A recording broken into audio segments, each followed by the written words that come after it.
What is up, toy freaks? Welcome to this episode. Listen, I usually don't make commentary content.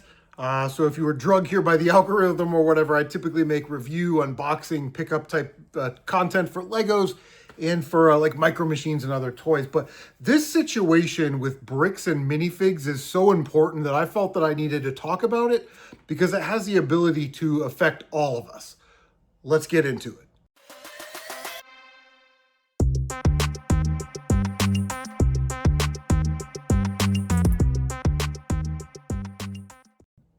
So if you're not familiar with this situation, there is a hubbub, a possible theft, a scam happening with Bricks and Minifigs, which is a chain that's nationwide. They have about 300 stores in Canada and the United States.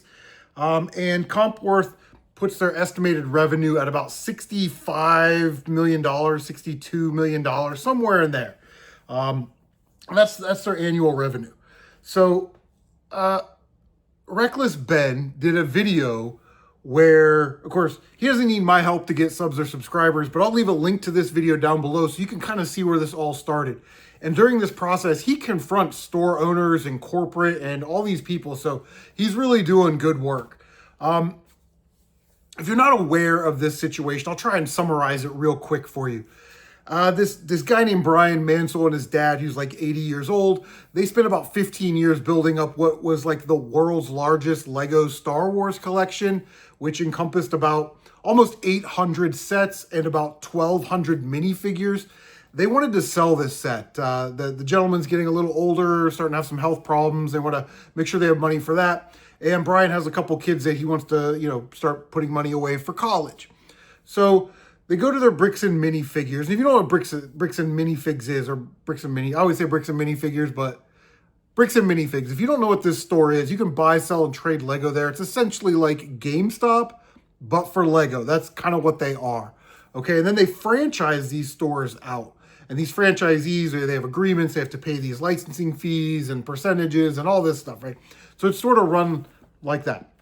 So anyway, the Mansells didn't want to sell their stuff on eBay and pay the fees and deal with scammers and shipping and all that stuff. So they go to Bricks and Minifigs, and they don't want to sell them because you're going to get less money. They obviously aren't going to take the trade credit because they want to sell all this stuff. So they worked out a deal, a consignment deal with this Bricks and Minifigs that is in Salem. I'm going to mess this up. Salem, Kaiser, which is in Oregon. Okay, and they agreed to do this consignment, and the consignment is up in January of 2025, and these dates are important to remember. So from like 2023, like May 2023, and then the agreement is up in January of 2025. And basically it says this: we are going to allow you to sell our Legos in your store. These Legos do not belong to you. They still belong to us. We have ownership over them. When you sell them, the store will take 35% and the Mansells will get 65%. At the end of this agreement, January of 2025, the Mansells will then get all of the inventory back that hasn't sold. Pretty standard stuff. When I was in high school, I used to do consignment at a place called Starbase. I would find vintage Star Wars figures and take them there. They would sell them. And then every month I would go in and pick up my check. It was like $7 or something back then. But that's really what's going on. Okay, so fast forward to 2024, somewhere around November. The owners of the store at that time, Crystal and Robert Gorman, they decided that Robert was going to take this job overseas, so they were going to have to figure out what they're going to do with their franchise. They're going to leave the franchise. Bricks and Minifigs as a corporation said, listen, we found a buyer, somebody wants to come look at the store. And the plan was like a 4-month plan, 3-month plan for a transition. Of course, you got to transfer paperwork, there's legal documentation, you've got to inventory everything, right? So there's a transfer process that goes along with that. So it's crazy because Crystal goes to the store and it's her contention that she believed that she was just going to show these new people the store and what was going on and all their inventory and all this stuff. But when she got there, they basically locked her out. They didn't allow her to have access to any records, any inventory. They changed the locks, and they basically told her she was fired, that she was essentially terminated from Bricks and Minifigs, okay? She's also saying that they weren't given any notice, any compensation, or, like I said, any access to the inventory, no paperwork or anything. And there's a video that is going to dispute Brick and Minifigures' claim, which I wrote down here. They claim that the Gormans owe them like $200,000 in franchise obligations. Again, these are the monthly fees and, you know, the commissions and all that other stuff that you have to pay for. In full disclosure, we will talk about Bricks and Minifigs disclosure agreement at the end of this video, and we'll find out if they're lying or not.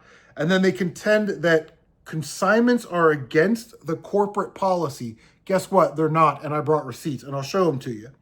Now, the CEO or the COO, Amon McNeff, I've seen his title two different ways. We'll call him the CEO just for economy of ease here.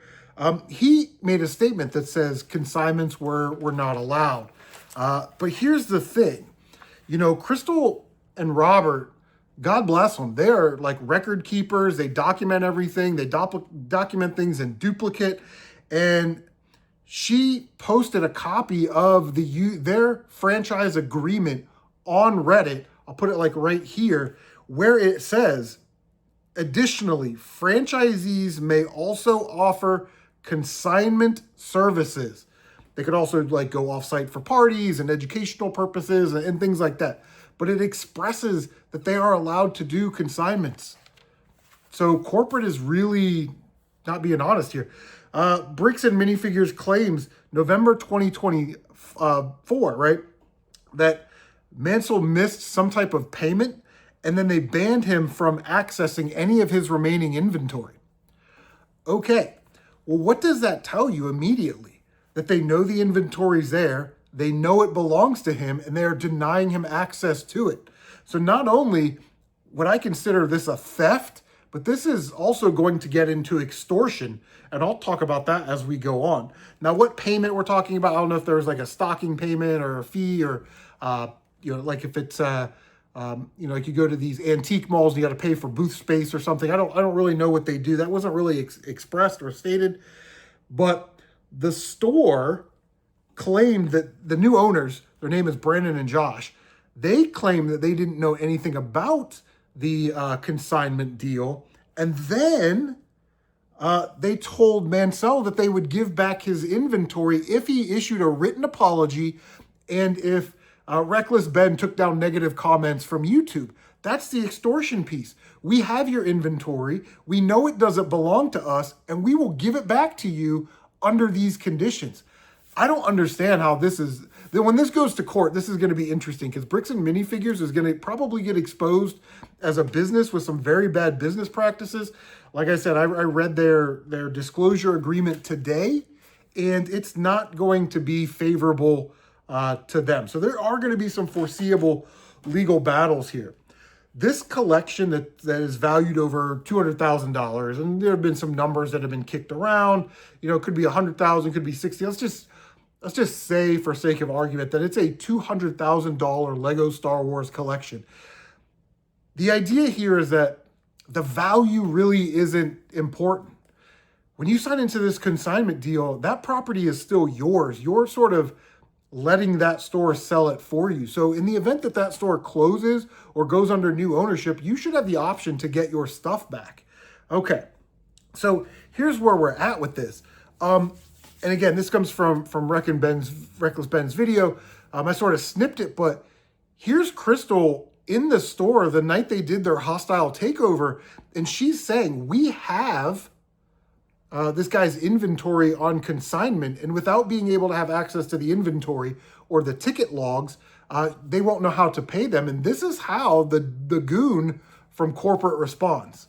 These are ones that he has not been paid his percentage yet. And if I don't have the tickets, I won't know how much I need to pay him. that's a business thing and not necessarily yours. He's taking on the business, he takes on all that consignment liability.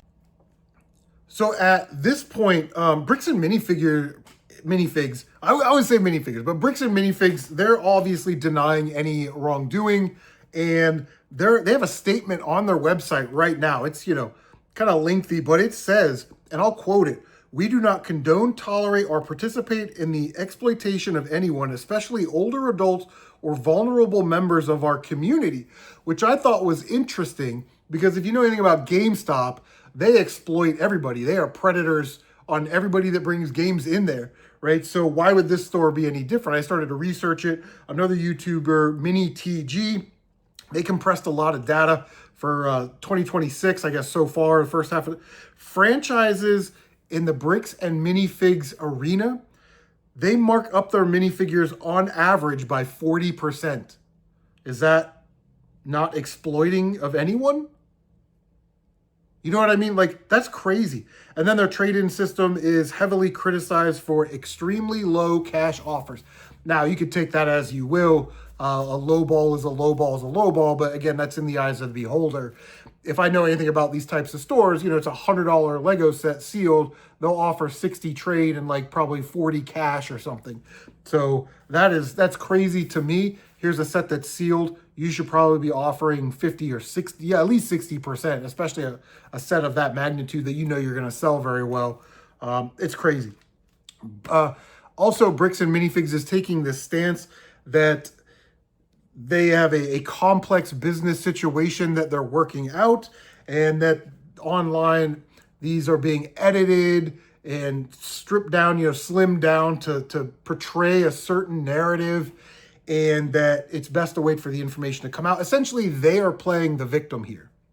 So let's go over some stuff real quick. The first thing that now that you're kind of in the loop, what I can't figure out is here's a company that makes $65 million a year, $62 to $65 million in revenue every year. They have this store that they're sort of transferring from one ownership to another ownership. My mini opinion is the Gormans and corporate have some friction there. So maybe that's why they're doing this to the Gormans and to this store. I mean, it does say in their disclosure agreement that if a franchisee misses payments or fees or anything like that, that they could terminate their lease agreement and then come after their store, which from what Crystal says matches up with what the policy says or their disclosure agreement says. So you have to kind of link them.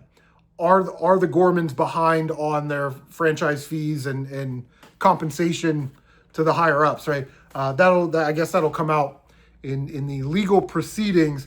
But I was looking at their franchise disclosure agreements. Now remember, Eamon McNeff said that they do not allow consignments. And he is absolutely 100% wrong. So he's either lying, doesn't know his company's policy, or the brand new disclosure agreement that came out in 2026 that is not public record yet, it's not out in the public, you have to pay for it, it's $99, says that you can't do consignments. However, all of that is null and void because I pulled up the 2025 agreement, and remember, the Mansel's agreement ended in January of 2025, and this store got taken their ownership in 2024. So the ownership agreement, the Bricks and Minifigures disclosure agreement, item 11, franchisors assistance, computer systems and training. Number 9, you can look this up. We will provide you with the specifications for programs we have developed for customers to sell and or trade their Lego products and consignment services. It says that verbatim. Like I said, you can go look that up. Not only does it say that they have specifications for programs they have developed to help people sell, or these franchisees, help buy, sell, and trade Lego, but also the consignment services that go with it. Do you think that Bricks and Minifigs is going to miss an opportunity to make money? Absolutely not. So if someone won't sell it, someone won't trade it, someone's not going to give it to your store for free, then it sounds like consignment is an option where they're going to get 35% of whatever is sold. Now, I understand why corporations don't want to do consignment, because it could work like this. I'm the store owner. You bring your $100 set in. I say, let's do consignment. Then when it sells, I just call you, put $35 into my pocket, and then I send $65 out the door, and the higher ups don't get their percentage of the $35, right? There's an easy way to not make a record of that, but it sounds like the Gormans have their stuff together and they've created records after records after records. In addition to the disclosure agreement, if you scroll down, the franchisees agreement is also attached to this document. And in section 1, under agreement introduction, it says, additionally, the franchisee may offer consignment services. It literally says that in their disclosure agreement. So when Crystal shows her disclosure agreement as a franchisee, that's what she's referencing, and that's what it said in 2025. Remember, she was a franchise owner in 2024, so that was still in play. And if you scroll down further in the disclosure agreement, there is an area development agreement. And in section 1, under the introduction, it says, additionally, area developers may also offer consignment agreements. So again, Amon, you either are lying, you don't know your company's policies, or you guys changed it in 2026 and you're hiding behind that. Either way, this is a bad look for Bricks and Minifigures. I just don't understand why a company that makes $62 to $65 million wouldn't just pay these people off or return the inventory. You know what I mean? And get this off their plate. Get it off the back burner. Just get rid of it. Make it go away. Because it has certainly cost them more than $200,000 in business since this whole thing has started. And stores have been getting review bombed. Now, I don't necessarily agree with that because all these stores are independently owned. So they might be the nicest, most salt of the earth people in Kentucky and Tennessee and Oregon and wherever these stores are. But when you're flying the banner of Bricks and Minifigures and Minifigs and corporate is acting like this, I don't know, man. Like that's also a reflection on you. So you've got to find a way to navigate that with your customers locally and get that problem solved. But it will be interesting to see all of this come to light. I just really feel bad for the Manels. I also feel bad for the Gormans who got railroaded in this situation. Again, I think there's some personal conflict between the Gormans and maybe corporate that needs to come out to be resolved. And I think the Manels were sort of caught in the middle of this. But guys, what are your thoughts on this entire situation? It is absolutely nuts. So we're going to answer the question. Bricks and Minifigs, are they lying? Leave a comment down below. Thank you guys so much for stopping by this episode of The Toy Freaks.